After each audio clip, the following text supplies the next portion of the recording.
હવે બેસી જાઓ, બહેનો વાતો કરવાનું બંધ કરી દો, નહીં તો બહાર જતા રહ્યો. વચ્ચેથી ઊભું નહીં થવાય, નહીં તો પ્રવચન બંધ થઈ જવા. સાહેબ બહારથી એ ઊભો થાય, બંધ કરી દે.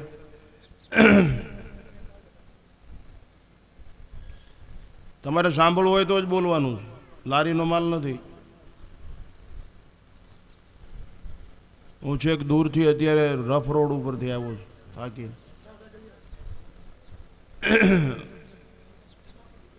અહીં બેઠા એમાં બધા એના મોટા ભાગના ઓળખું છું વ્યક્તિગત. મને 76મું વર્ષ હાલે છે. મારે કઈ આ વાસ્તુની વાત કરવી નથી, બીજી વાત કરવી છે. પ્રથમ જય ઘોષ કરશું ઉદ્ગીત સ્વરે. આ સોસાયટીથી હું બહુ વાકેફ છે. પાછળ મારા સેવકનું જ ઘર છે. આ જો અહીં બેઠા ચેતન બેગવાળા.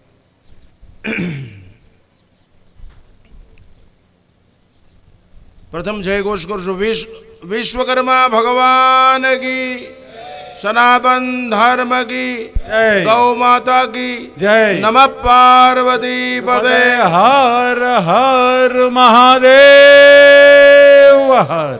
ચૈતન્યમ શાશ્વતમ શાંતમ વ્યોમાતીતમ નિરંજનમ નાદબિંદુ કલાતીતમ તસ્મે શ્રી ગુરુવે નમઃ. ટીલુ ભગતના નવા મકાનના વાસ્તુ નિમિત્તે આયોજિત આ ધર્મસભાની અંદર ઉપસ્થિત પરમાત્મીય માધવ સ્વામી, નિર્મલાનંદ સરસ્વતી, ગોકુલિયા ધામના મહંત દિનેશ બાપુ, મા સુકાનંદજી, રાજુ બાપુ, આ બધા સંતોના શ્રી ચરણોમાં ભૂરી ભૂરી નમસ્કાર. આપ સૌને નમસ્કાર. થોડા સમય પછી વસ્તી ગણતરી શરૂ થશે. થોડા સમય પછી વસ્તી ગણતરી શરૂ થશે જ્ઞાતિવાદના ધોરણે. સમજો, શબ્દને સમજવા પ્રયત્ન કરજો. જ્ઞાતિવાદના ધોરણે તો એમાં એમ લખાવો સુથાર, તો હિન્દુ સુથાર એમ લખાવજો, નહીતર ખોવાઈ જશો. હિન્દુ બ્રાહ્મણ, હિન્દુ ભરવાડ, હિન્દુ મોચી, હિન્દુ રબારી.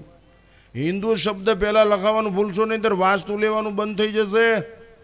બીજા કરી જશે મકાનમાં વગર વાસ્તુએ. પુરુષોને મારી નાખવામાં આવશે, બેનો દીકરીઓની ઇજ્જત લૂંટી લેવામાં આવશે અને ડ્રાઈવર કરવામાં આવશે. તમે માનશો નહીં, તોફાન આવી ગયું છે ગુજરાતની બોર્ડર ઉપર. ચંડોળ તળાવને 5000 કરોડના ખર્ચે દિવાલ ચણવાનું શરૂ થયું છે.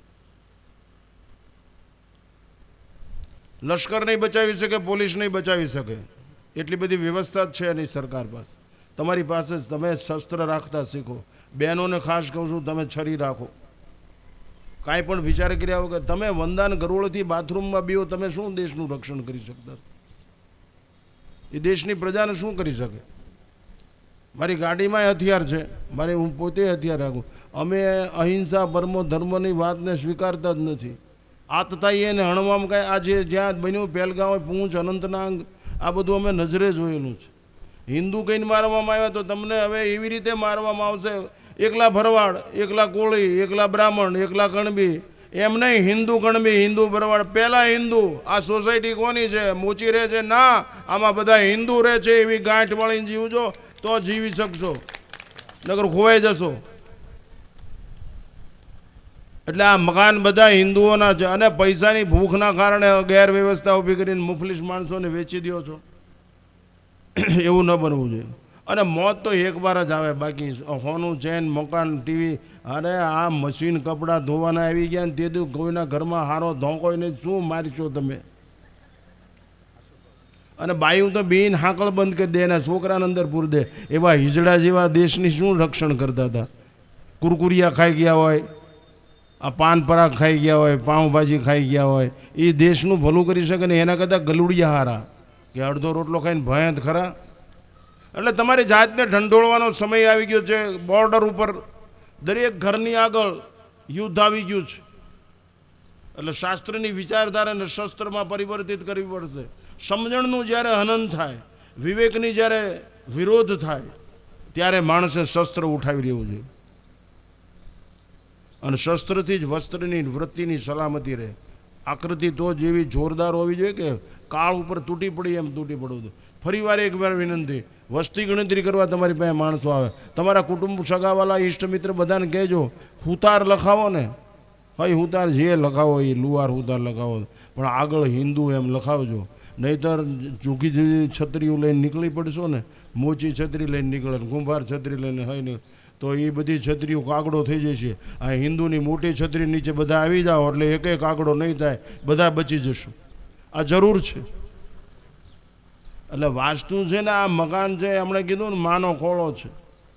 જે માં એ બાળકના કેન્દ્ર સ્થાનમાં હોય છે. બાળક એ માની ફરતું ફર્યા કરે. બાળકના માટે નવરાવો, ખવરાવો, ધવરાવો, સુવરાવો, ક્યારેક તોફાન કરે, ધમકાવો, એ માં સર્વસ્વ છે. એમ ભક્ત માટે ભગવાન સર્વસ્વ હોય છે, યોગી માટે બ્રહ્મ સર્વસ્વ હોય છે, સૈનિક માટે રાષ્ટ્ર સર્વસ્વ હોય. એમ આપણા માટે જીવન એવું હોવું જોઈએ. ન ઇદમ મમ ઇદમ રાષ્ટ્રાય સ્વાહા. એકલી શાસ્ત્રની વાતો કરવાથી કાંઈ કલ્યાણ થતું નથી. અગત્યની વાત કહું, આચાર પ્રથમો ધર્મ. ધર્મ આચરણમાંથી જન્મો છે ને, એ આચરણથી જ બચશે, વાતોથી નહીં બચે. તમારી બાને તમે પગે લાગો, પ્રેક્ટિકલ. માતૃદેવો ભવે એમ બોલવાની જરૂર નથી, એમ દિવાલમાં કાગળ એમ લખવાની જરૂર નથી. તું તારી બાને પગે લાગ. આ બધાની દેખતા સાધુને પગે લાગે, તારી બાને પગે લાગતા હું ઘા વાગે છે. અમલ કરતા શીખો તો જ કેપ રહે. અમલથી જ જીવન નિર્મલ બને.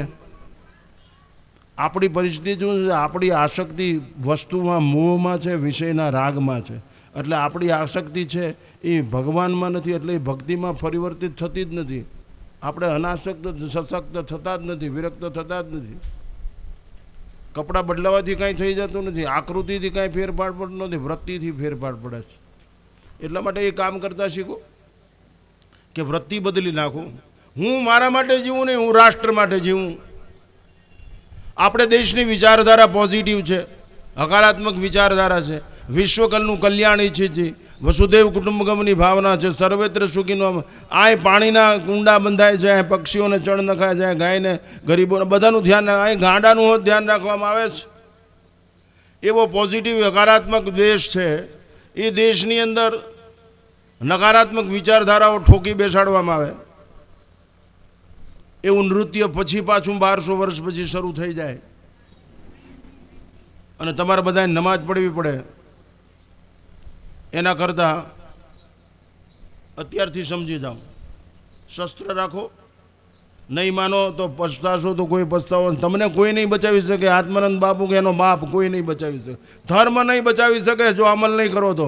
ઘરે કંકુન ચોખાન ગીતાને રામાયણને લગાડી દો, ટન ટન ટોકરી કરે, નહીં બને એમ. અમલ કરતા શીખો. તમારા ભાઈ પ્રત્યે પ્રેમ છે, તમારા બહેન પ્રત્યે પ્રેમ છે. એકબીજા ગૂંથાઈને રહ્યો, ચૂંથાઈને નહીં. પોઝિટિવ એટીટ્યૂડથી રહ્યો. એકબીજાને ઢાંકવા પ્રયત્ન કરો, ઉઘાડવા પ્રયત્ન ન કરો. એવી રીતે જીવશો તો જ તમારું અમલ થશે, કમલ થશે. નહીતર તો બહેનોમાં એ લક્ષણ હોય છે. બીકણ, જેમાં બીકણ હોય એ શું કરી શકે? તમને તૈયાર થવામાં 15 મિનિટ હારીસો રોકી રાખે બહાર નીકળવા હતું. તમે દેશનું શું ભલું કરો? તમારી છોકરાને હનુમાન ચાલીસા આવડે? તમારા છોકરાને શાસ્ત્રનું જ્ઞાન છે? તમારા છોકરાને સંતનો મહિમાનું? 15 મિનિટ હારીસા અમે તૈયાર થાવ, એ તમને એ હારીસો રોકી રાખે. તમે શું ભલું કરતા? અમે હારીસામાં કોઈ દિવસ જોતા જ નહીં. અમારી આમ કોઈ ન હોય તો કાંઈ નહીં, અમને એનું કાંઈ શરમ જ નથી લ્યો. અમારે કાંઈ પાવડર લગાડવો નથી. લોકોનું પ્રમાણપત્ર એ અમારું જીવન નથી. અમારી સમજણ અને સદગુરુની શાન એ અમારું જીવન છે. એટલે જીવનનો અર્થ જીવવું, વધવું, નાશ પામવો એટલો નહીં. કંઈક કરી છૂટો, કુછ કરકે દિખા દો, આપને હસ્તે મિટા દો. નીતિને આયા એનો ભાઈ મોકલો હોત આવ્યો છે, એનો કાકાએ આવ્યા છે. માસ્તર ક્યાંય ગયો? હા, એનો છોકરો આવ્યો છે. આ બધા આવ્યા છે લીંબડી. આ બધાને ઓળખું, કારણ કે હું લીંબડીનો જ ગુડાણો છું. તમને ખબર નહીં, સુકલ્પા શેરી. એટલે પણ જીવન મસ્તીથી જીવો. લોકો શું કહે છે એની શું કામ ચિંતા કરો? ચિંતન કરો ને. આ રાષ્ટ્ર ઋષિમુનિઓનો છે, સદગુણ અને સદાચારનો છે. આ કાળજાનો દેશ છે, કપડાનો નહીં. આ વર્તનનો દેશ છે, વિષયનો નહીં. દેશની જે ઓળખાણ છે એની વિરાસત સંસ્કારની છે. સંસ્કાર એ સંસ્કૃતિનો માપદંડ છે. એટલે સંસ્કારને બચાવતા શીખો. કપડાનો બચે, ઘરનો બચે, ઘરેણુંનો બચે, બેંક બેલેન્સનો બચે, કંઈ નહીં. મેન્ટ બેલેન્સ બચાવો, બધું થઈ જશે. ડરપોક કાંઈ ન કરી શકે, કાયર કાંઈ ન કરી શકે. વિષમતા ઘાતક પૂર્વાસ થશે. સમરસતાથી જ રાષ્ટ્ર બચશે.